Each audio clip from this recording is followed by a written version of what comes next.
marka actionska ugu muhiimsan oo ay tahay in la qaado Soomaaliya waxa leeyahay waxay tahay koob warta maxaa la yiraahdaa sustainable land management in la sameeyo markii kulayluhu kor u kacana wax badan baa isbedelaya waxa isbedelaya diidii roobka waxa dhacaysa inay baduhu kululaadaan isla markaana evaporationkii uu biyo fara badan ay hawada galaan ma jiro system ama early warning system Soomaaliya ka jira ama hay'ado istiraatiijikiisa oo xoog badan hadda dawladdu samaysay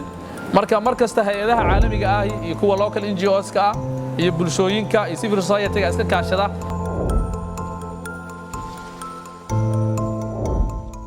cimilada isbedeshay ay keentay waxyaabo saameyn xoog leh ay ku keentay noloshii bini'aadamka iyo noolaha iyo dhirta adduunka ku noolaa de kulay arday baa tihiin sidaa dhammaantiin wada og tihiin 9 meere baa la yiraahdaa adduunyadan hadda koonkan inta la yaqaan ka jira 9 meere kuwa qorraxda ka xigaa way kulul yihiin noloshu kama suuro gasho kuwa kalena waa qabow yihiin noloshu kama suuro gasho hawooyinka asaaska waa nolosha oxygen-tu ay ka mid tahay lagama helo dhulka waa meesha kaliya ee noloshu hadda ilaa imika suurtagal ka tahay noloshaasna waxa suurtagal ka dhigay waxyaabaha ay u baahan tahay nooluhu inuu noolaado oo ay ka mid tahay cimilada isu dheelitiran oo ay ka mid tahay oxygen-ta oo ay ka mid tahay biyaha ayaa waxay keeneen inuu noqdo midka kaliya ee lagu nool yahay horumar badan baa adduunka la gaaray waa maqasheen wax la yiraahdo black holes ayaa la arkay oo ah wax dhul inta ka fog oo malaayiin sano inoo jira ayaa lagu arkay meelo daloola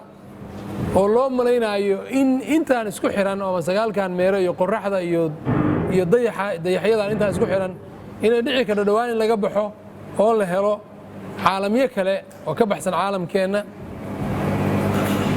arrintaas aad iyo aad bay u soo iftiimaysaa wali dhawaan sanadkan teleskoobyada iyo waxyaabaha adduunka wax kor lagu fiiriyo ama lagu dhageysto waxa ay maqlayaan codad iyo shanqaro ka imanaya caalamiye kale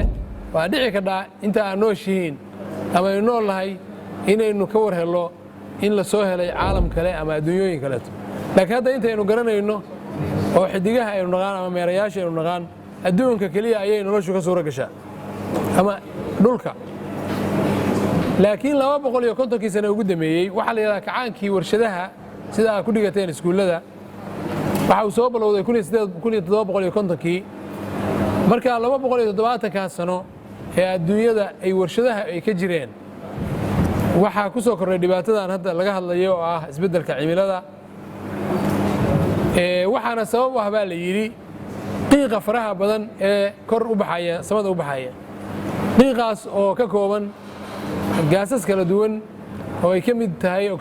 carbon dioxide iyo kan la yiraahdo methane kuwaas oo markii ay adduunyada ka baxaan oo warshadaha baabuurta matoorada markii ay ka baxaan oo kor ay tagaan kuwaas oo sameynaya wax la greenhouse-ka waa taqaaniin oo beeraha meelaha kulul ku yaal shabaq yar oo lagu sameeyo oo qorraxda iyo dabaysha ka celiya marka kuwaas waxay sameynayaan in ay qorraxda falaaraheedu markay ku dhacaan dhulka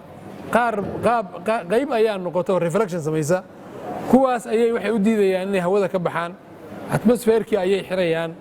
taasina waxay keenaysaa in kulaylkii ama xaraaradii dhulka dushiisa inay kor u kacdo markii kulayluhu kor u kacana wax badan baa isbedelaya waxa isbedelaya diidii roobka waxa dhacaysa inay baduhu kululaadaan isla markaana evaporationkii uu biyo fara badan ay hawada galaan biyahaas markay aad hawada u galaan inay da'aan roobab culus kulaylku wuxuu keenaa dabaylihii inay isbedelaan dabaylo badan taasuna inay keento duufaan inay dilaacdo oo duufaano badan ay dhacaan waxyaabaha dhacay oo la arkay waxa ka mid ah barafka adduunka sida iskuulka ku dhigateen labada dhinac cirifka oo qorraxdu aan aad u gaarin baraf weyn ayaa fadhiyay qaaradaas Antarctica la yiraahdo tan kale baraf baa fadhiya marka barafkaas kulaylkii markii adduunka kulaaday barafkii waa dhalaalay markuu dhalaalay badda ayuu ku shubmay badda markuu ku shubmana heerkii badda ayaa kor u kacay taasina waxay keentay magaalooyin iyo degmooyin adduunka qaarkiisa oo jooggooda hooseeyey inay baddu laqado oo ay baddu ay maaragtay ay badda galaan qaarkoodna hadda laga baqsan yahay oo magaalooyin badan oo caalamka ku yaal dhowaan la filaayo inay badda galaan duufaanahaasi waxay keeneen in dad badani ku dhintaan in dhulbeereed badani ku baaba'o in dhulka uu ku jeexjeexmo oo dhulka laftigiisa muuqaalkiisa dhibaato ay gaadho waxyaabaha keena gaasaskaas ama gaaskaas hawada u baxaaya waxaa ka mid ah tirada dadka oo bini aadanka markaynu neefsanno carbon dioxide-ka aynu neefsanno laftigiisu qayb buu ka yahay waayo adduunka dadka joogaa maanta waxay marayaan 8 bilyan bay ku dhowdhow yihiin 8 bilyan ma aha inay carbon dioxide neefsanayaan laakiin waxay dhibaato u geysanayaan environmentigii waxa ay baabi'inayaan kaymihii iyo dhirtii kaymaha iyo dhirtuna waxay ahaayeen kuwii qaadan jiray carbon dioxide-ka oo oksijiinka saafiga ayna siin jiray burburka kaymaha ku dhacay wuxuu keenay in carbon dioxide-ka uu bato carbon dioxide fara badan hawada aado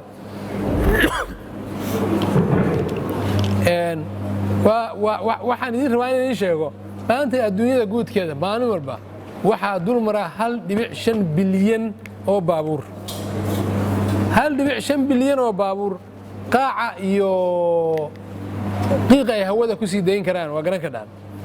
neefahaas laga cabanayo oo carbon dioxide iyo mitaanku ka mid yihiin iyo kuwo kale badidooda waxaa dhaliya gubidda la gubo fossiliska ama waxyaabaha shidaalka aynu ka dhigan oo dhulka laga soo saaro ay ka mid tahay dhuxusha iyo batroolka iyo waxyaabahaas kale oo la xidhiira ee dhulka laga soo saaro oo maalintii adduunka ilaa 30 milyan oo foosto oo waxaa la mid ah lagu gubo culimada ka shaqaysa arrimahaas aad bay uga dayriyeen waxayna sheegeen 2100ka haddaan wax laga qaban inta ka horeysa aan wax laga qaban inay dhici karto xayawaan badan inuu baaba'o cudurro badan inay dilaacaan noloshu inay xumaato because waxa weeye xaraaraddu markay kor u kacdo noolaha qaarkiis uma adkaysan karo isbeddelka cimiladu wuxuu keenay roobabkii xilliyadii roobabku di'ayeen inuu qaldamaan in roobkii inuu muddo dheer aanu di'in taasuna ay keento dhirta qaarkeed inay dabar go'do noolaha qaarkiisna inuu dabar go'o markuu da'ana inuu da'o isagoo duufaan iyo dabayl ah oo tiro badan oo markaa dhibaato u geysto dhulka dadaal badan baa bini aadamku geliyey arrintaa in laga noqdo waxaa la sameeyey 1990kii wixii la odhan jiray Kyoto Protocol oo dalka Japan shirki lagu yeeshay oo laga shaqeeyey in la yareeyo heerka qiiqa samada sare u baxay hase yeeshee adduunka marka ugu dambaysa dhaqaalaha xukuma siyaasad buu noqday arrintaas way adkaatay in la fuliyo waayo waxaa dhacday wadamo hadda soo koraya oo aad u isticmaalaya dhuxusha iyo shidaalka warshadahoodu hadda ay soo kacayaan iyo kuwo iyagu already established ah oo wadamadoodii hagaagsaday ayaa isku afgaran waayey qiiqa ugu badan hadda maanta China samaysa iyo Hindiya ayaguna waxay wali diidan yihiin inay protocolkii Kyoto iyo protocolladii kale la sameeyey ay ku camal falaan sababtuna waxay tahay waxay aaminsan yihiin arrintu inay siyaasad tahay oo lagaga hortagayo inay iyagu kobcaan oo warshadooda hore u maraan marka mar rabaan inay joojiyaan ilaa ay gaaraan levelka wadamada westernku ay gaareen taasuna waxay caqabad ku noqotay in la yareeyo qiiqii samada sare u baxayay marka isbeddelka cimilada lagu sheegayo waxa sababay ixtibaas xaraariga waxa la dhaho ama go'doonka kulaylka hawada gashay oo ahaa inay samaysmeen gaasas hawada ku daboolan oo atmosphere-ka jooga kuwaas oo markooda dhulka ka tagay ama bini'aadamka ka baxay ama qiiqa ka baxaya baabuurta iyo warshadaha ka dhashay taasuna ay keentay dhibaatadan maanta adduunyada abaaraha siyaadada ay soo noqnoqday iyo dabaylaha iyo duufaanaha waxaa jira fikrad kale oo cilmi oo oranaysa in ay arrintaanu cilmi ku qotomin inay tahay wax si dabiici ah u dhacay Soomaalidii hore oo cilmiga cimilada aad u yaqaan ama meteorology-ga waxay yaqaaneen wax la yiraahdo sanad guuro waxay ku xisaabtami jireen sanad guurada 30aad sanad guurada 40aad sanad guurada 100aad marka cimiladu waxay dhahaan soo noqota amba marka dhulka fiiriso waxa arkaysaa togaga aad u waaweyn dhul beri hore biyuhu ay jeexeen ama leebal kale oo biyuhu ay joogi jireen taas waxay ku tusaysaa inay xataa cimiladaanu ama dhibaatooyinkan ay waayo hore adduunku inuu saas ahaa la kulli inta la garanayo taariikhdu qoran tahay 2 sano ugu dambeysay ma dhicin arrintan waxay soo balaabatay oo la balaabatay kacaankii warshadaha 1950 iyo wixii ka dambeeyay anigu mararka qaar kood waxaan islahaa laftiisa fikradda waxba ka jira maalin maalmaha ka mid ah anigoo u socda ceelaayo waxaan arkay meel buurta salkeeda ah coralis ama shacaabi dhul ay baddu joogi jirtay oo sidoodii ah markaa waxaa ii soo baxday inay malaayiin sano ka hor ama kumanaan ama intaa doonto dhe inay baddu halkan joogi jirtay baddu inay dib u noqotay haddii hadda la yidhaahdo barafkii waa dhalaalay baddii waa buuxsatay waa soo noqotay dee dareen bay abuuri kardhaa inay jiri kardhay ama ay jiri jidhay adduunku nusaan oo kaleeto mar inuu ahaan jiray waxaa laga sheekeeyaa xayawaano hore iyo dhir hore oo dabar go'day arrimo cimilo oo dhacay darteed matalan gobolka nugaal oo kale markaa aragto mararka qaarkood lafaha kalluunka ku arkaysa waxaa la yidhahdaa nugaal waxay ahaan jiray bad marka baddaas haddana dib bay u noqotay marka ma dhici kardhaa inay baddu haddana barafka ku darmo ay buuxsanto ay soo noqoto arrimahaas waa arrimo la isku khilaafsan yahay laakiin muhiim guud ahaan waxaa la rabaa in wax laga qabto sida wax looga qabanayo iyo qaabka wax looga qabanayana ragga iga dambeeya kolley iga damayn doona laakiin cimiladu waa muhiim waxay u tahay nolosha noolaha iyo dhirtaba waxay u tahay muhiim haddii ay cimilada wax ka qaldamaan waxaa dabar go'aya noolayaal iyo dhir iyo dadna dhibaata soo gaaraya xataa waxaa la sheegay korukaca xaraaraddu mararka qaarkood inuu kaneecada oo kale ay ka faa'iidaysato inuu dhibaato ku yahay shinnida oo kale shinnidu dhirtay bacrimisaa haddii shinnidu dhimato dhirtu ma tarmayso miruhu ma soo baxayaan food security-ga waxa la yidhahdo ama ammaanka cunnada dhibaata gaaraysa kaneecaduna haddii ay kor u kacdo matalan oo dhul aanay joogi jirin ay tagto malaariyadu inay badato in markaa dad badan ay dhintaan mawduucan mawduuc dheer weeye intaa wax ka badan laga soo diyaaraya